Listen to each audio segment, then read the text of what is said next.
This episode is brought to you by Near Country Provisions. I've been a customer for about a year now, and I can say without hesitation that the delivery of frozen farm fresh meat that I receive from Adam and his team makes me do a little happy dance every month.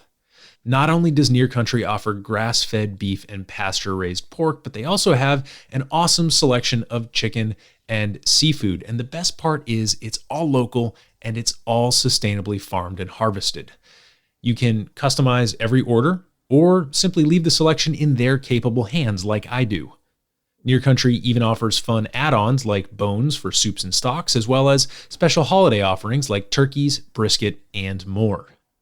If you live in the Mid-Atlantic, that's DC, Maryland, or Virginia, and you're sick of the same bland selection at the grocery store, or you're looking to drastically improve the quality of the protein in your diet, Near Country Provisions has you covered. Head over to nearcountry.com and enter the code BARCART, all one word, when you sign up for your subscription to receive 2 free pounds of bacon or ground beef in your first delivery. That's BARCART, B-A-R-C-A-R-T, all one word, at checkout.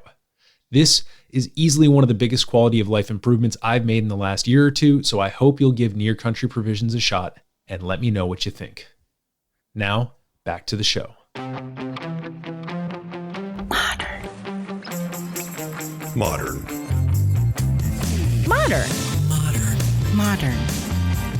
We're prepping for a voyage. Modern. The force of an old-fashioned equals whiskey mass times bitters acceleration. Why don't you make that a double? Modern bar cart. What's shaking, cocktail fans? Welcome to episode 224 of the Modern Bar Cart podcast. I'm your host, Eric Kozlik.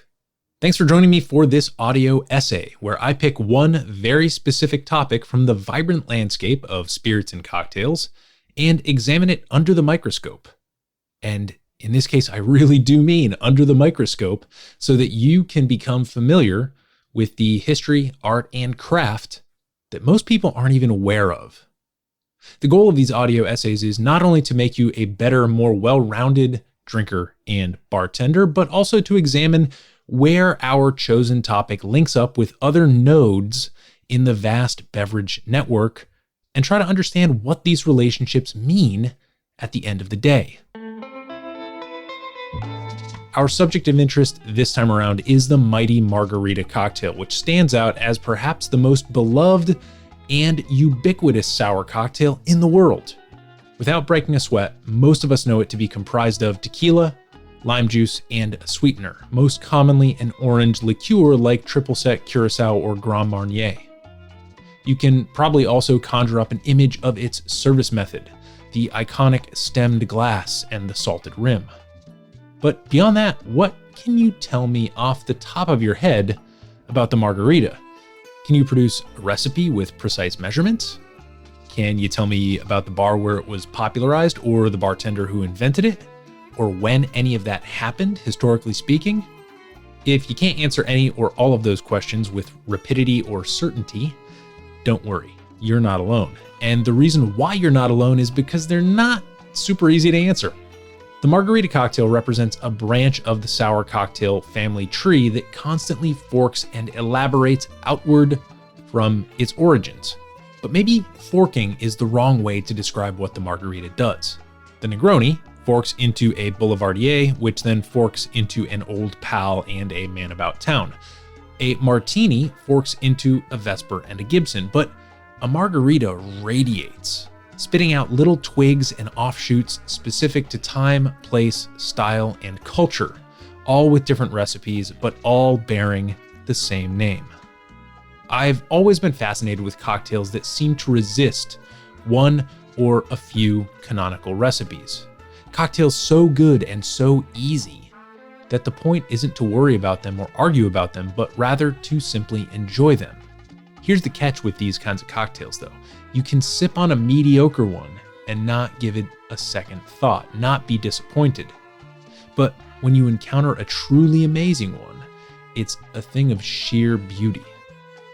So the goal of this investigation is to determine how the margarita came to be, including what specific flavor triggers it sets off in our brains, and what historical beverages paved the way for the modern margarita. That will be the project of this episode. In part 2, we'll try to unpack the various origin stories of this cocktail, and then we'll analyze several renowned variations, notably the Tommy's Margarita and the Cadillac Margarita, to see what those recipes can tell us about where the invisible borders of the drink reside. In the end, my hope is to determine the true heart of the margarita, to understand what makes it different from all the other sours in the cocktail pantheon. The internet is littered with recipes, good and bad, history, real and speculative, and plenty of brand-sponsored misinformation. And because of that, because I couldn't find a resource that stripped down the margarita to its essential components and then reassembled it for me to consider, I decided to tackle that project myself. I'm glad you'll be with me on this journey because it begins many, many years ago when the world was a very different place.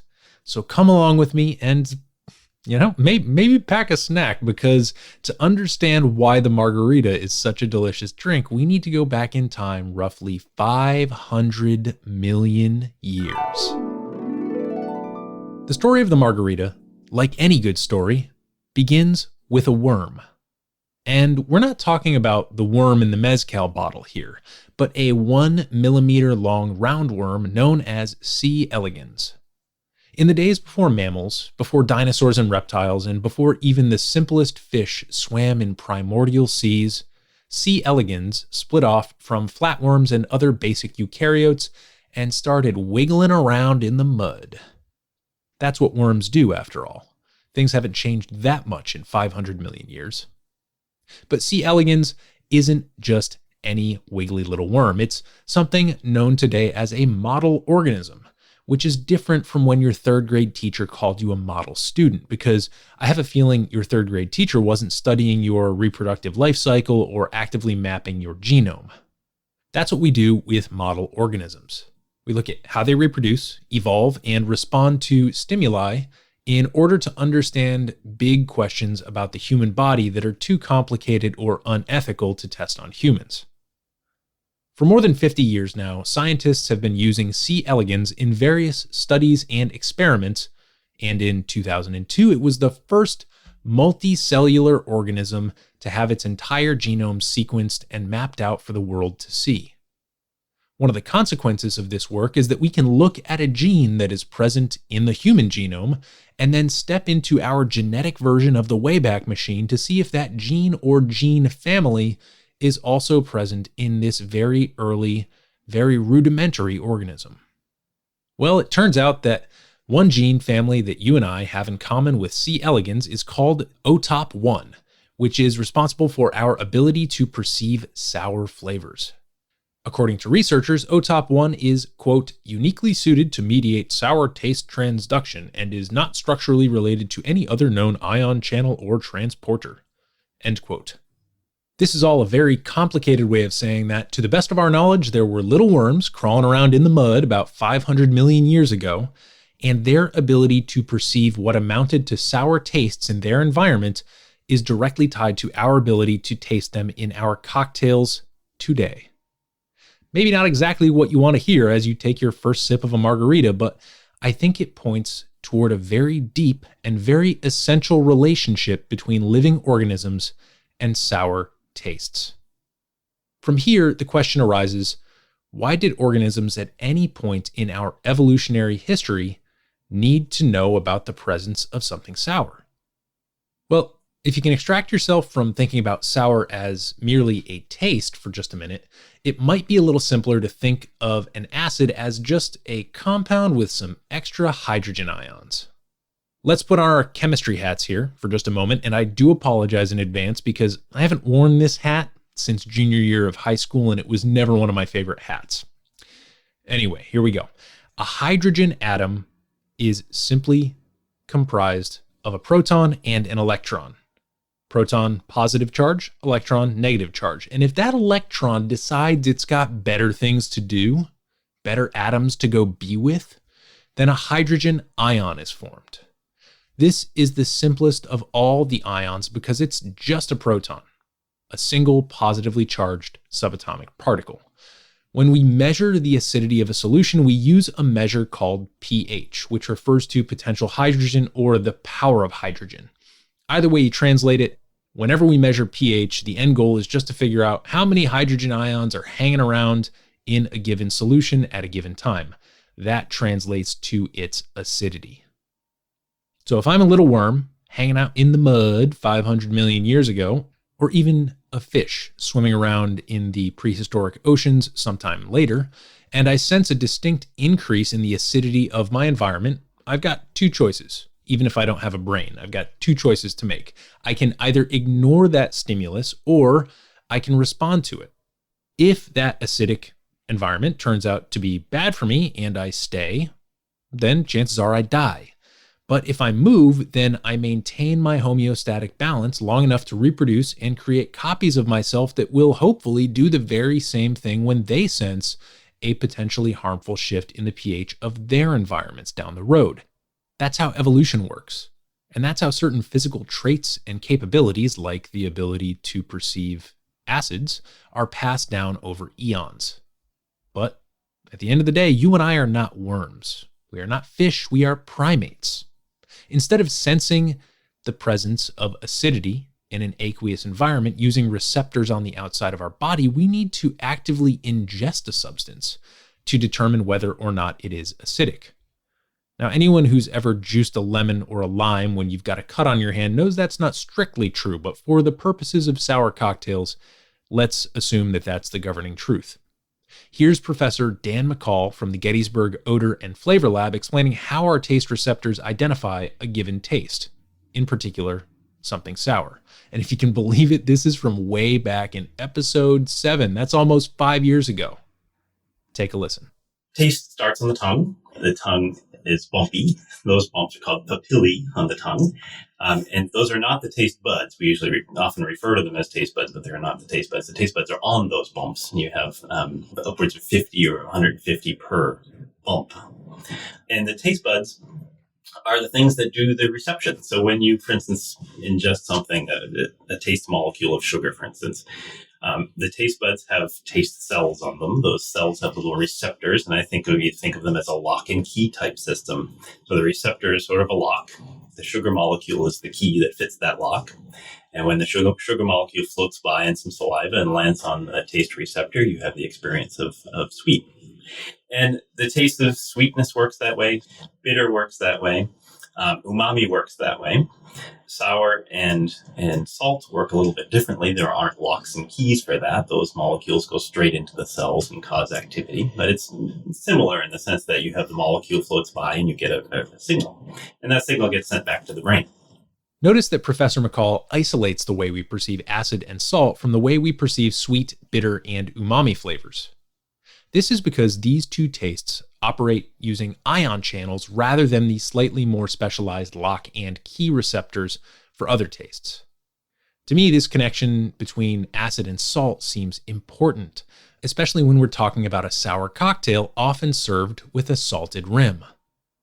But perhaps more important than our mere ability to perceive acidic tastes is the reason why we tend to crave or prefer them, which is almost certainly a phenomenon that occurred much closer to modern humans in the evolutionary tree of life.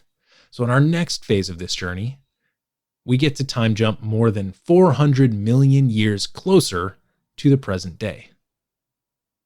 One possible explanation for our preference for sour flavors is that about 60 to 70 million years ago, the common ancestor of monkeys and primates lost the ability to produce endogenous vitamin C due to a genetic mutation. Vitamin C, of course, remains a very important nutrient for humans, and it does play a very, very direct role in the development of sour cocktails via citrus. But before we were mixing up grogs and punches supposedly to fight scurvy and gin and tonics to fight malaria, our fuzzy forebears were stuck sourcing their vitamin C primarily by foraging for fruits and berries. This brings us to a fascinating little moment in the history of human evolution, the moment that primates descended from the trees and descended to stay on the ground.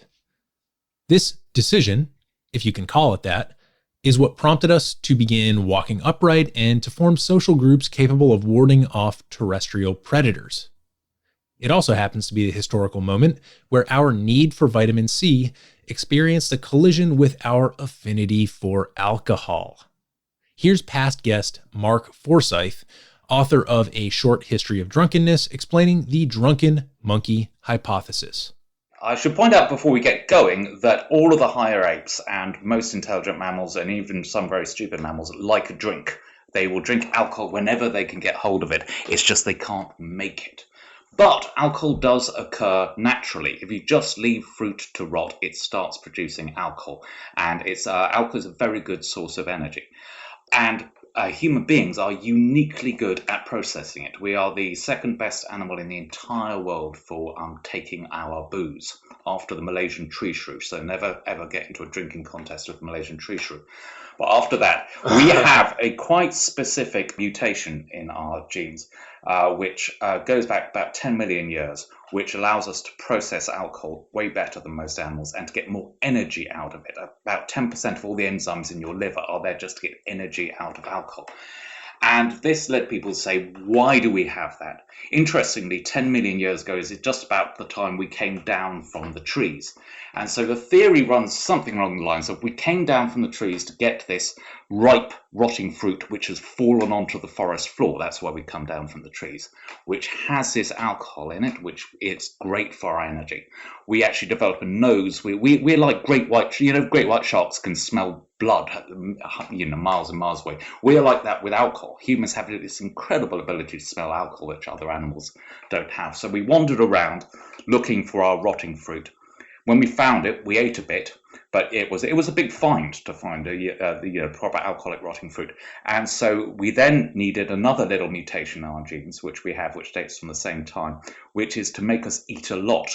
And I don't know if you've had that thing of going on a night out, having quite a bit to drink, and then desperately needing a burger, or in Britain it's usually a kebab or a pizza or some food. That's because drinking alcohol actually triggers. It's the famine response in your brain. It makes you hungry. It's the same as if you're actually being starved. When you say I'm starving when you're drunk, you actually sort of are. And so you therefore eat loads and loads. This, you can now store it as fat. You can survive for days on this. This is great. But, and this is the final part of the drunken monkey hypothesis, you get drunk.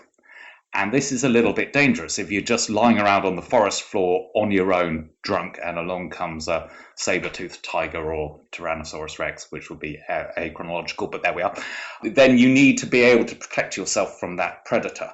And that, the final part of the drunken monkey hypothesis, is that that's why humans drink socially. We drink together, and we've always, according to the drunken monkey hypothesis, drunk together so that we can fight off predators, so that we can protect each other when we are helplessly drunk. It's also speculated that sour tastes are a kind of safety signal in rotting or fermented foods, one that says, hey, this is probably okay to eat.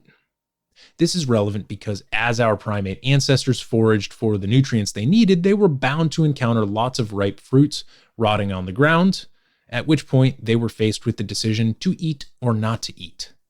Notably, going back to the drunken monkey hypothesis, these fruits that were rotting were also the ones most likely to contain alcohol. That's why this is all relevant. Here's distiller Brian Davis, who does an excellent job breaking down the complex battle between bacteria and yeasts that occurs on fermenting or rotting substances. Bacteria, in their strategy for world domination, have mastered the art of having babies really, really fast. That's basically their battle plan, right? There's 2 of us that started this tour. By now there'd be 8 of us. There'd be 16 by the time we got to the lab, 32 by the time you got on the carousel, 64 by the time you get to Whiskey Island, 128 by the time you get to the aviary, and 256 of you trying to get back in a car. Right? You'd never fit. And so basically what they're doing by breeding that fast is encircling their competitors, eating all the food around them, and then starving them to death, which is essentially their battle plan. Now, of course, the catch to that is that you could starve yourselves to death just as easily. So to prevent that from happening, bacteria produce chemicals called short-chain fatty acids that they use to talk to each other. Those chemicals allow them to communicate. Once they build up a high enough concentration of them, they shut down their reproductive cycles and then just eat the food. Okay, now those chemicals are what humans evolved to smell and not like, or like depending on which bacteria you're smelling. So you smell a piece of cheese, your brain picks out the lactic acid, gives you a feedback report from a database you were born with, and goes, yes, this is acceptable, grate this and put it on a taco. Right. Right? Or you smell a bowl of kimchi and your brain goes, this is good too. Yeah. That's a Propionibacterium and also lactobacillus. Great. Go ahead and buy a food truck and put this on a taco. Yes. But yeah. So, and then you smell something rotten and horrible like a compost pit, and your brain's like, no, put this nowhere near your food. That's Clostridium. They'll kill you. And so that's basically humans in a nutshell. And then from there you get to yeast, which their strategy for world domination is to out-evolve their competitors. And so they're constantly evolving solutions to everything that gets thrown at them because they're actually the world's fastest evolving organism, which is something that most people don't realize because we take them for granted because they make things like beer and wine and are such a part of our daily lives, bread. Right. But in reality, they're actually quite special. And we use them in laboratories to study the evolutionary forces on an organism because they respond so much faster than everything else does. Got it. And this isn't just like your standard bread yeast that's in a little packet at the supermarket. Yeah, it is. Oh, really? Yeah. Your standard bread yeast in the little supermarket packet is the world's fastest evolving organism. Really? And it makes sense. It became the bread yeast to make bread for you, to get you to grow more of it. Right. It's devious. Right. Oh, yeah, no, they're sneaky little guys. But so over the course of millions of years of being the world's fastest evolver, they've evolved a lot of really, really cool superpowers. One of those is that they can speak bacterial languages. And so when you put yeast and bacteria in close proximity, the first thing the yeast do is make a whole bunch of those short-chain fatty acids to inform the bacteria that the bacteria have already won the war. It's time for them to stop breeding, and then the yeast can quietly encircle them and starve them to death without the bacteria ever realizing they lost. Now, while they do that, they build up even more of those chemicals in the soup, which would make humans very unhappy, right? Because you'd get a bottle of wine that would taste like compost at the end. Right. And so to keep you happy, they make an enzyme which then converts the short-chain fatty acids to short-chain fatty acid esters by chemically binding an alcohol molecule with a weak acid to form the corresponding short-chain fatty acid ester. In nature, short-chain fatty acid esters are the things that make fruit taste like fruit. It's so that basically the way I like to summarize it on the tour is every time you watch someone swirl a glass of wine and sniff the wine in the glass and talk about the black currants and raspberries on the opening, followed by a citrus backbone with a hint of red currants in the finish, what they're actually describing are the chemicals made by the yeast to spoof the human into thinking they're smelling fruit while covering up the conversation they had with the bacteria when they spoof the bacteria into committing suicide. So, to summarize what might seem like a rather drawn-out tangent about the evolutionary roots of our preference for acidic tastes, I simply want you to bear in mind a few key facts as we forge ahead into the world of sour cocktails. And these might not seem incredibly relevant as we round out this episode, but I promise you, as we zoom out at the end of the next one to examine what really makes the Margarita Cocktail tick, we're going to be returning to these facts. Here they are. First, our ability to perceive acids is incredibly ancient. And the gene family that encodes this ability was also present in worms that evolved over 500 million years ago. Second, our perception of acids has always been linked to our ability to survive, from sensing overly acidic environmental conditions in the ancient seas to searching out vitamin C that we lost the ability to produce on our own. And finally, acidity is very often a stand-in for the goodness or non-toxicity of a substance we may wish to consume. Like the citric acid you see on the nutrition labels of almost everything at your local supermarket, it's a preservative. And since refrigeration and advanced food preservation methods are dazzlingly new in the history of humanity, our species has historically been very reliant upon acid as a signal for potability. These are what we might call the preconditions for the rise of the sour cocktail. Like a tinder-dry forest, they lay dormant as we leapt from worm to fish to reptile to mammal. The atmosphere began to crackle with electricity as we lost our ability to produce vitamin C, and heavy storm clouds loomed when we evolved not just a tolerance, but an affinity for the combination of sour tastes and alcohol. The real question then is, when did lightning finally strike and cause us to start pairing citrus and alcohol intentionally and in a controlled, regimented way? I would argue that this moment came amidst an era when humans decided to strike out into an aquatic environment that we were no longer suited to survive in, when we converted forests to plank lumber and filled canvas with wind beyond the sight of any friendly shoreline. This was the age of exploration, which paved the way for merciless colonialism and global trade. Now, I know most of you are probably waiting for me to dive into a story about grog and how it was invented as a way to keep sailors from suffering from scurvy on the high seas. This is the prevailing historical myth that gets repeated ad nauseum. But if you look at the history books, it turns out that grog was actually invented in the Caribbean, where sailors would not have to spend long periods of time without fresh food and where vitamin-rich fruit was readily available. So it wasn't so much necessity that instigated this felicitous amalgamation of spirits, water, sugar, and citrus, but rather a combination of bad behavior and bored palates. The problem with the British rum ration in the 1700s, which consisted of about 4 ounces of high-proof spirits, is that it was ordered to be cut 4-to-1 with water. So that's 16 ounces of water to 4 ounces of booze, which puts it roughly between 12% and 15% ABV. And we're not talking about a nice, fizzy rum highball here. We're talking about, in all likelihood, stanky ship water. This diluting of the rum ration was conducted so that sailors wouldn't save up their rum for several days and then go on a bender, which would inevitably result in behavioral and safety issues. So, what do you do with a drunken sailor? You dilute his rum, but then you have a disappointed sailor who has nothing better to do in his spare time than dream up ways to make his rum ration taste better. This is where sugar and citrus enter the equation, and eventually the concoction became a viral hit in the naval community and beyond. The same process occurred on the other side of the world at around the same time, but using slightly different ingredients, which is what sparked the punch craze. And the rest, it seems, is sour cocktail history. Following punch and grog, the rest of the historical run-up to the margarita elapses over a much more compressed time period than what we've dealt with so far in this episode. It only takes about 150 years to move from grog and punch up through other proto-cocktails like slings and toddies until we finally see people combining tequila, lime, and orange liqueur in a measured and regular standardized fashion. To my mind, there are 2 very important cocktail formats that we have to thank for ushering in the age of the margarita, and those are the Crusta and the Daisy. I should note, as I love to do, that the best resource for a detailed history of these and all the other cocktails between punch and prohibition is Dave Wondrich's book, Imbibe. It's got all the historical context, all the color commentary, and all the little twists and variations you could hope to explore. But for our purposes, we need to begin by looking at the Crusta.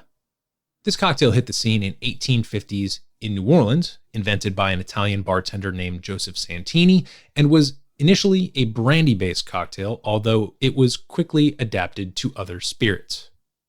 What makes the Crusta such a compelling forebear to the margarita is that it's a lightly sour cocktail that contains orange liqueur in the form of curacao. The original recipe for it, listed in Imbibe, is as follows: 1 teaspoon, or about 1/4 ounce, gum syrup, 2 dashes bitters, 2 ounces of spirits, 1/2 teaspoon, or about 1/8 of an ounce of orange curacao, and 1 teaspoon, or about 1/4 ounce of lemon juice. This is a shake and strain kind of drink. The Crusta isn't what you'd think of as a classic sour cocktail. Although it contains citrus, it definitely skews sweet. This sweetness is even further amplified by the service method from which it derives its name, the sugared rim. When a bartender made a true Brandy Crusta, he would peel the rind from half a lemon, then run the juicy flesh of that lemon around the rim of a stemmed cocktail glass, which he then dipped into a dish of fine sugar to coat the rim. Then that rind from half a lemon would be placed in the glass, kind of forming a little cone circling the inside of the glass, and the beverage would be poured in. So what the Brandy Crusta lacked in balance, it made up for in flair. And hey, guess what? There's nobody sitting here with a gun to your head saying you can't mess with the acid to sugar ratio in this drink if you'd like one that suits your palate a little better than the original. Our other margarita predecessor of note, the Daisy, was invented about 20 years after the rise of the Crusta in one of America's other great cocktail cities, New York. According to Wondrich, this cocktail had a couple timing and identity issues, in that it was essentially a whiskey sour served with a splash of seltzer water. Just barely enough justification to call it a completely different cocktail, until some bartenders started playing around with orange curacao as the sweetener. The timing issue lies in the fact that fizzes, which were sparkling long drinks, started to really take off in popularity pretty much right after the Daisy was invented, because, hey, if you want seltzer in your drink, have some damn seltzer. But while the Daisy was down, it wasn't completely out. In fact, it stuck around just long enough to be served over ice and even remixed with some intriguing new ingredients, including raspberry syrup and grenadine in the 1890s. This is also when folks started to get really excited about London-style gin, which replaced aged spirits like whiskey and Dutch gin in the Daisy format, leaving us with what Wondrich refers to as the new type of Daisy. A spirit, some acid, and a fruity sweetener served over ice and topped with soda water. To conclude this section on our immediate margarita precursors, I'm going to read a paragraph straight from Imbibe because, hey, it's not one of my signature audio essays if I don't steal directly from Dave Wondrich. He writes, quote, "It's worth going into this much detail about the Daisy because of something that happened in Mexico while the Great Experiment, read Prohibition, was running its course in El Norte. First off, in 1929 or thereabouts, the new American-financed gambling and golf resort at Agua Caliente outside of Tijuana introduced its house cocktail, the Sunrise Tequila. Tequila, lime juice, grenadine, a little creme de cassis, ice, soda. In other words, a tequila Daisy. And in 1936, this even pops up north of the border in Syracuse, New York of all places. Unfortunately, nobody bothered to record which kind of Daisy they were drinking. The old school one, which was often served in cocktail glasses with only a minimal amount of fizz, or the new school one, like Agua Caliente's Sunrise. This is important because of the Spanish word for Daisy. If they were drinking them old school, you see, they were drinking tequila, orange liqueur, lime juice, much more common than lemon in Mexico, and maybe a little splash of soda, and ordering them as margaritas." End quote. This, my friends, is where I'll have to leave you until we pick up the trail of the legendary Margarita Cocktail next time in the conclusion of this two-part investigation. We've covered a lot of ground, from the humble origins of acid perception in a 1mm roundworm 500 million years ago, to the crusted rim of the Crusta and the eerily familiar formulation of the Tequila Daisy. But we've still got a lot of ground to cover, so please come back next week. Tune in as we explore some of the hotly debated origins of the Margarita Cocktail, when we look at a couple really important variations on this drink and try to finally draw all of these various threads together to uncover what is the essential heart of the world's most popular sour cocktail. I'm Eric Kozlik. Thanks for listening, and I will catch you next time right here on the Modern Bar Cart Podcast. Cheers.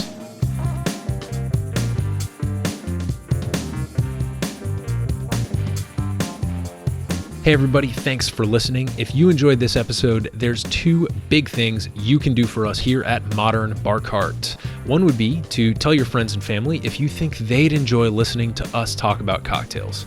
And if they don't download podcasts, they can always stream our episodes on their desktop directly from the show notes page at modernbarcart.com. The other thing you can do to help would be to head on over to iTunes or wherever you download your podcasts and leave us a review. 5 stars are great, but we're more interested in your feedback. And the beauty is, the more reviews we have, the easier it will be for other folks out there to learn about our show. We're trying to start a cocktail revolution here, and by spreading the word, you're helping us fight the good fight. You can always reach us by emailing podcast@modernbarcart.com if you're looking for cocktail or bartending advice, or if you're a pro who would like to pull up a mic and be interviewed for all to hear. Also, definitely follow us on Instagram and Facebook @modernbarcart for cocktail porn, recipes, and entertaining tips. And keep an eye out for new product releases and special offers, which are happening all the time. We love our listeners, and we really enjoy giving you exclusive discounts and sneak peeks at our latest and greatest cocktail projects. This episode may be over, but for you, the mixological fun and adventures are just beginning, so remember, folks, drink responsibly and experiment boldly.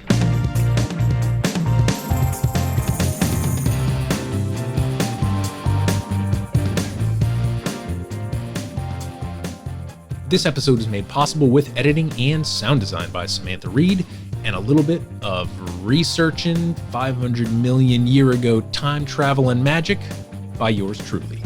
This has been a Modern Bar Cart production, copyright 2022.